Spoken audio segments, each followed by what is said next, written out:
అందరికీ నమస్కారం అండి. ఈ రోజుల్లో ఎక్కువగా మనకి వినిపిస్తున్న వ్యాధి కిడ్నీల డయాలసిస్ వ్యాధి. ఈ వ్యాధికి మనం ముందుగా కొన్ని జాగ్రత్తలు తీసుకుంటే సరిపోతుందండి. అంటే ఫ్యూచర్లో ఇక రాకుండా, భవిష్యత్తులో రాకుండా మనం ఒక జాగ్రత్తలు తీసుకోవాల్సి ఉంటుంది. అవేంటంటే ముందుగా మనం కొత్తిమీర ఒక కట్టను తీసుకుని దాన్ని చిన్న ముక్కలుగా కట్ చేసుకునేసి అందులో వాటర్లో ఒక బౌల్ వాటర్లో ఒక హాఫ్ లీటర్ వాటర్లో వేసుకునేసి బాగా మరిగించి కొంచెం చల్లార్చుకుని తర్వాత అవి ఫ్రిడ్జ్లో ఉంచుకుని కనుక సేవిస్తే మన కిడ్నీలు ఆ ఫిల్టర్స్ అనేటివి బాగా పనిచేసేదానికి అవకాశం ఉందండి. సో ప్రతి ఒక్కరూ కూడా మార్నింగ్ ఈ కొత్తిమీర జ్యూస్ అంటే ఇట్లా మరిగించి చల్లార్చి దాన్ని ఫ్రిడ్జ్లో పెట్టుకుని వాడుకోవడం ఉత్తమమైన పద్ధతి. మరియు ఇంకొకటి ఏంటంటే నిమ్మరసం మరియు తేనెని కలిపి సేవించడం.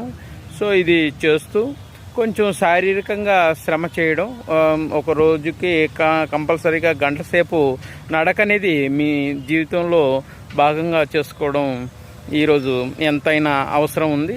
మన ఆరోగ్యం, ఎందుకంటే ఆరోగ్యమే మనకి మహాభాగ్యం. ఆరోగ్యం లేకపోతే మనం ఎంత సంపాదించినా కూడా అది బూడిదలో పోసిన పన్నీర్ అవుతుంది. కనుక కంపల్సరీగా మీరు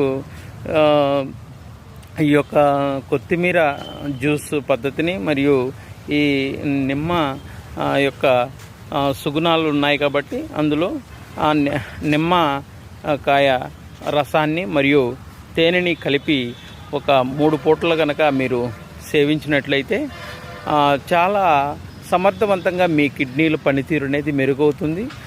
ఇంకొకటి ఏంటంటే మీరు ప్రతిరోజు కూడా కొంచెం శారీరకంగా శ్రమ చేయాల్సిన అవసరం ఎంతైనా ఉంది. ఈ శ్రమ చేస్తేనే మనకు వస్తుంది. ఖచ్చితంగా మనం చెప్పుకోదగింది ఏంటంటే ఇంకొకటి, రోజుకి 4 నుంచి 5 లీటర్ల నీళ్లు క్రమం తప్పకుండా మనం తాగవలసి ఉంది. సో కాబట్టి ఎవరు కూడా నిర్లక్ష్యం చేయకుండా క్రమం తప్పకుండా మనకు కనుక ఒక 4 నుంచి 5 లీటర్ల నీళ్ళని మనం చూసుకోగలిగితే కంపల్సరీగా మనకు ఆ హెల్త్ అనేది, ఇంటెస్టైన్ హెల్త్ కానివ్వండి, గట్ హెల్త్ కానివ్వండి, ఎర్లీ మార్నింగ్ కొంచెం ల్యూక్ వామ్ వాటర్ తీసుకుంటే పైపెచ్చు ఇంకా బాగా పనిచేస్తుంది కనుక చేయండి.